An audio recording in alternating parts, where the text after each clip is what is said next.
Aujourd'hui, nous semons les graines d'un Sénégal souverain, juste et prospère pour les générations futures. Si nous continuons à cultiver notre terre, nos idées et notre peuple, les fruits viendront toujours.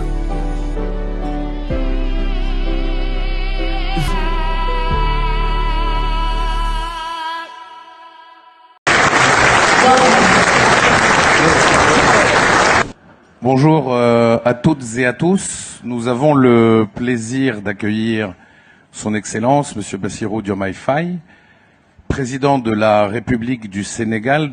Vous êtes devenu à 44 ans le plus jeune président de la République du pays, le premier opposant aussi élu dès le premier tour.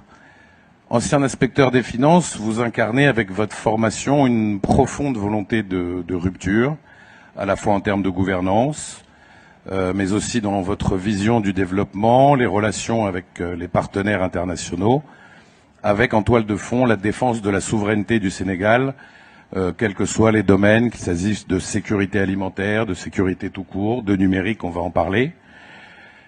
Transition toute trouvée avec le thème de cet échange dédié à la souveraineté numérique du continent et cette question un tantinet manichéenne, mirage ou révolution en marche, de la nécessaire maîtrise des infrastructures numériques à la réduction de la dépendance vis-à-vis des acteurs étrangers, en passant par la réforme à mener pour faire du numérique un véritable levier de transformation structurelle pour nos pays.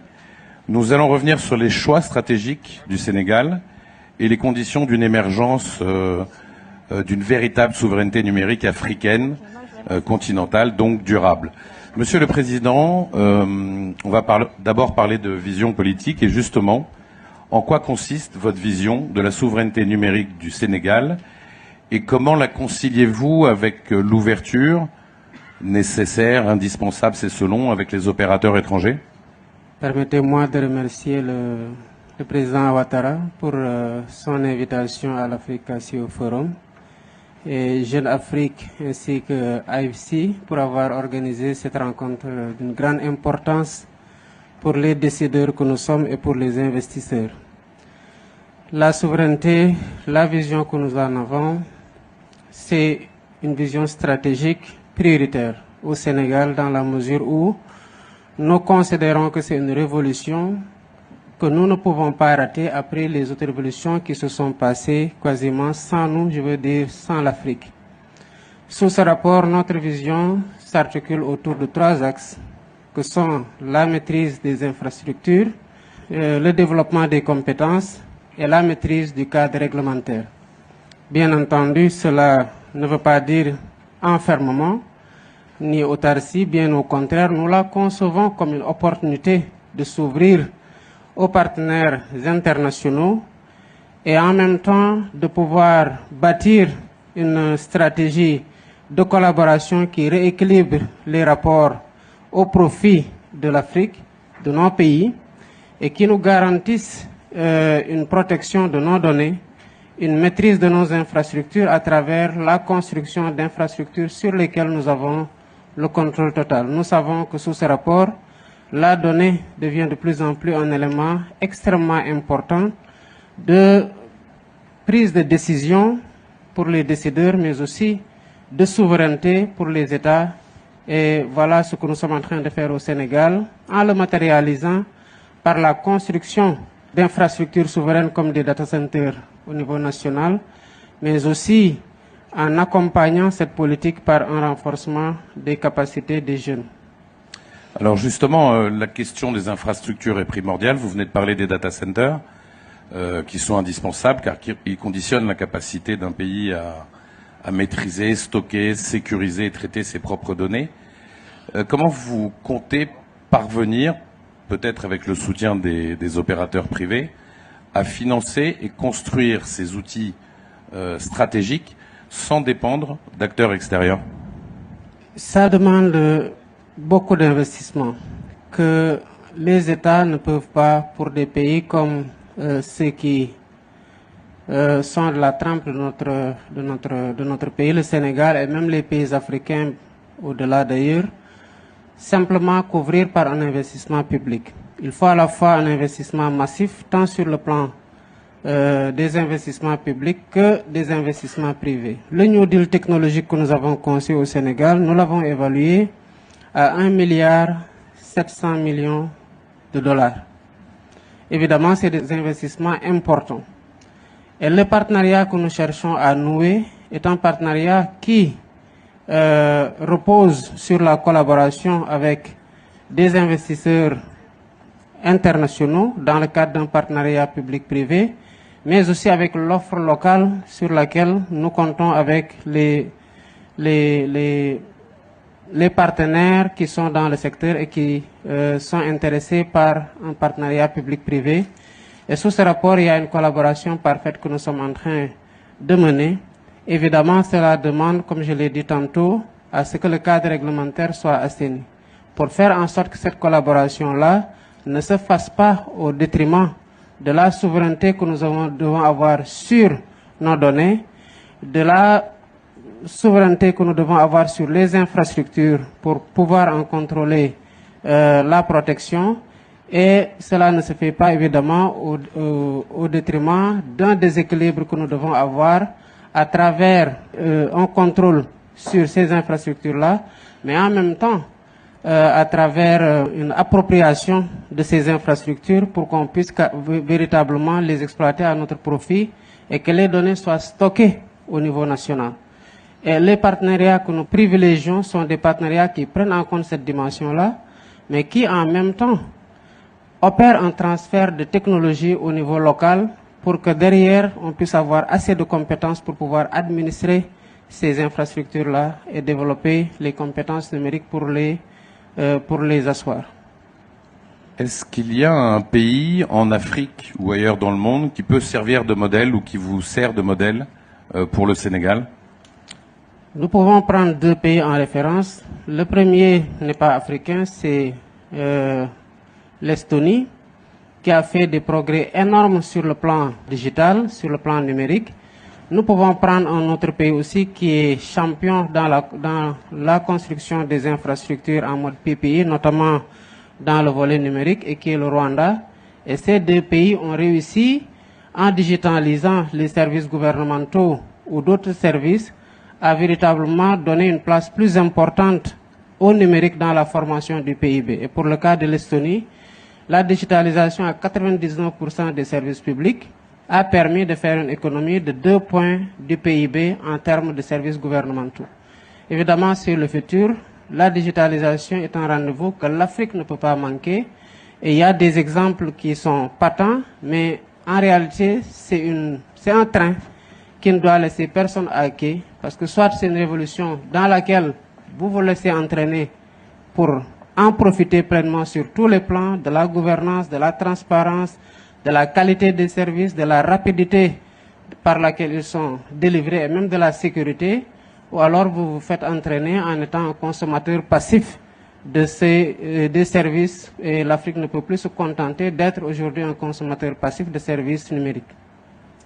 Aujourd'hui, deux grands pays dominent le secteur technologique mondial, la Chine et les États-Unis, notamment au travers d'entreprises multinationales géantes au pouvoir inédit et protéiforme. Face à ces géants technologiques, comment démontrer que la souveraineté numérique africaine n'est pas un simple slogan? Il ne peut être un simple slogan. Ça doit être une approche, une priorité, une orientation stratégique majeure pour l'ensemble des pays. Évidemment, il y a vous l'avez cité, ces deux pays qui dominent le secteur du numérique, mais en même temps, ces pays-là ne sont pas renfermés sur eux pour justement ne concevoir des outils numériques ou des services numériques que pour leur population ou pour le monde à destination de consommation uniquement. C'est aussi des pays, à travers leurs géants, qui sont capables de collaborer, par exemple dans la construction des data centers partout en Afrique aujourd'hui. C'est des data centers qui sont faits par ces géants-là dont vous parlez, notamment pour ce qui est du cas de la Chine, Huawei ou d'autres pays. Mais derrière, les pays s'assurent que le contrôle des data centers leur revienne, que la sécurité des données soit assurée par eux-mêmes et qu'il y ait une formation qui soit faite pour les talents au niveau local pour pouvoir administrer l'infrastructure. Et sur la base de cette infrastructure-là, les citoyens de ces pays-là développent des services qui sont adaptés à la demande au niveau national et à la consommation au niveau national pour pouvoir maintenant héberger ces données au niveau national. Donc la collaboration, elle s'entend, mais c'est une collaboration stratégique qui rééquilibre les rapports entre les pays, opère un transfert de savoir-faire et permet de localiser les données qui sont aujourd'hui l'enjeu fondamental pour ce qui est du secteur du numérique, et ensuite maintenant de s'assurer qu'il y ait une sécurité de ces données-là au niveau national pour qu'ils ne puissent pas faire l'objet d'appropriation à l'insu des pays qui les développent. Alors on parle du niveau national, on a évoqué, et c'est un peu le but du CEO Forum, notamment pendant le panel présidentiel, la nécessité d'intégration, la nécessité de parler d'une même voix au sein du continent. Cette quête de souveraineté numérique, selon vous, pour qu'elle concerne toute l'Afrique, ça doit passer par quel canal? C'est l'Union africaine? C'est la ZLECAf? Ou alors est-ce que ça doit aussi se situer au niveau des organisations régionales, en l'occurrence celle qui vous concerne, la CEDEAO? Partout. Je pense qu'il faut explorer toutes les stratifications organisationnelles au niveau de la ZLECAf, au niveau de la CEDEAO, au niveau d'autres entités régionales ou sous-régionales. Le réseau africain de cybersécurité est déjà un bon cadre de collaboration, en ce sens qu'une chose est d'avoir des infrastructures, une chose est de stocker les données, une autre est de pouvoir développer la sécurité nécessaire pour pouvoir les protéger et en garder l'appropriation complète. Sous ce rapport, tous les cadres doivent être des cadres de collaboration pour qu'il puisse y avoir une réponse concertée et que, surtout sur le plan réglementaire, qu'on puisse standardiser la réglementation pour nous assurer que l'intégration sous-régionale ne soit pas, à travers un pays, une porte de fragilité ou de vulnérabilité pour les autres pays qui interagissent dans le cadre d'union monétaire, d'union économique ou d'union douanière. Donc c'est à l'échelle de tous les cadres d'intégration régionale, sous-régionale ou communautaire qu'il faut organiser la réponse et qu'il faut organiser la législation pour, comme nous l'avons fait dans d'autres secteurs, l'harmoniser ou l'uniformiser pour être sûr que nous évoluons au même rythme sur le plan réglementaire et qu'il n'y ait pas de concurrence qui ouvre la porte à des vulnérabilités qui, passant par un pays, peuvent affecter d'autres pays. Vous sentez depuis votre prise de fonction, dans vos échanges, dans vos voyages, dans vos interlocutions avec vos homologues, vous sentez que cette prise de conscience est partagée par vos pairs? Oui, en effet. Vous savez, aujourd'hui, le numérique transforme la vie de tous les citoyens et donc de tous les États et s'impose aujourd'hui comme une opportunité, mais en même temps une contrainte pour les gouvernants. Dans beaucoup de pays, ou dans l'essentiel des pays, si on peut dire, aujourd'hui, l'ambition de digitalisation des services publics est un enjeu majeur. D'abord pour des raisons d'efficacité du service public, mais aussi pour ce qui est du nœud ou du nerf de la guerre, pour les raisons d'efficacité de collecte des ressources intérieures qui permettront de financer le développement. Donc, il n'y a pas de génération qui soit en déphasage par rapport à ça. Tous les pays s'y mettent. Et les pays qui se tardent à se mettre à l'ère de cette transformation numérique-là, évidemment, seront délaissés pour compte et auront du mal à rattraper le retard qu'ils sont en train d'accuser. Alors on parle de retard, je voudrais qu'on aborde un peu la question aussi de l'innovation et des start-up africaines.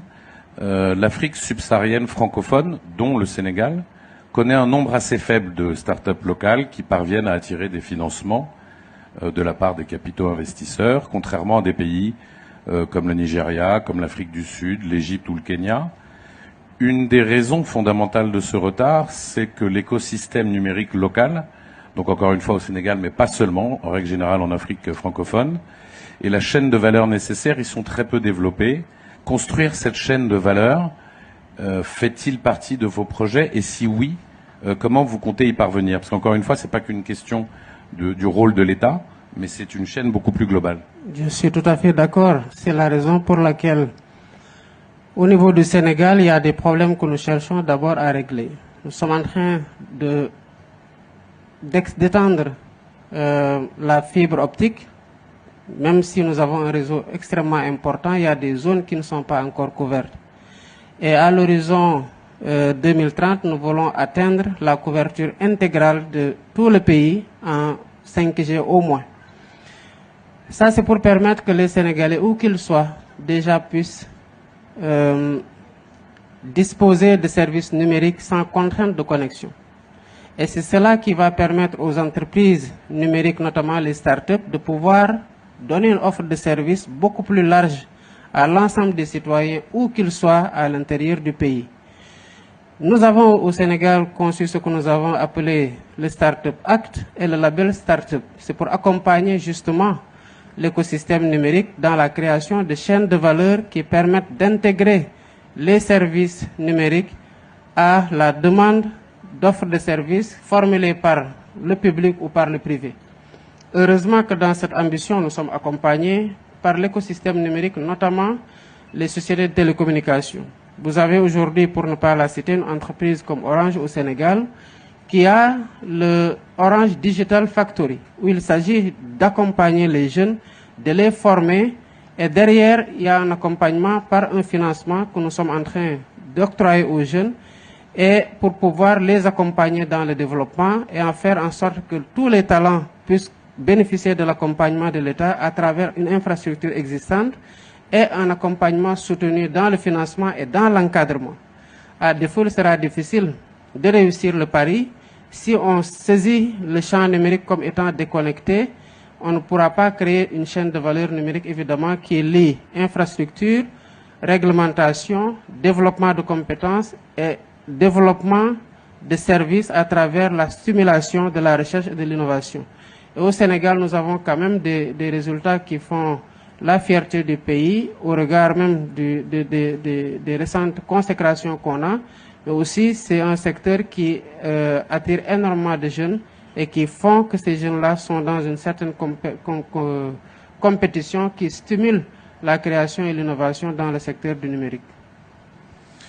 Dernière question, Monsieur le Président. Si vous deviez décider d'une mesure prioritaire, la priorité absolue, pour renforcer la souveraineté numérique d'ici 2030, quelle serait-elle? Difficile de dire que c'est une seule mesure parce qu'elle se tient en réalité. On aura beau vouloir développer le numérique, sans connectivité, on ne peut pas le faire. Il faut déjà un intrant principal qui est la connexion. Et la connexion surtout à haut débit, de qualité partout dans le monde pour que les services puissent profiter à l'ensemble des citoyens qui les utilisent et qu'il y ait une génération importante de données sur la base de laquelle aussi d'autres applications peuvent être développées et répliquées. Ensuite, il y a le cadre réglementaire qui doit prendre en charge deux choses. La première, c'est déjà l'incitation à l'investissement pour la rentabilité de ceux qui se déploient dans le secteur. La deuxième, c'est la protection des données sur le plan aussi de leur sécurité au niveau national pour le public que aussi pour le privé. Et la dernière, c'est le développement de compétences qui est extrêmement important. Il nous faut développer des compétences numériques en masse pour faire en sorte que tous ces services-là et toutes ces infrastructures-là puissent être administrés par des compétences qui n'ont pas grand-chose à envier à ceux qui font la meilleure chose aujourd'hui dans le monde, dans le secteur. Et sous ce rapport, c'est trois choses qui se tiennent sur lesquelles il est extrêmement difficile de faire un arbitrage pour considérer que tel aspect est prioritaire sur tel autre. C'est des choses qu'il faut mener ensemble pour pouvoir réussir le New Deal technologique. Écoutez, on vous le souhaite. Merci beaucoup, Monsieur le Président, de nous avoir accordé votre temps pour cet échange. Merci beaucoup à vous. Merci.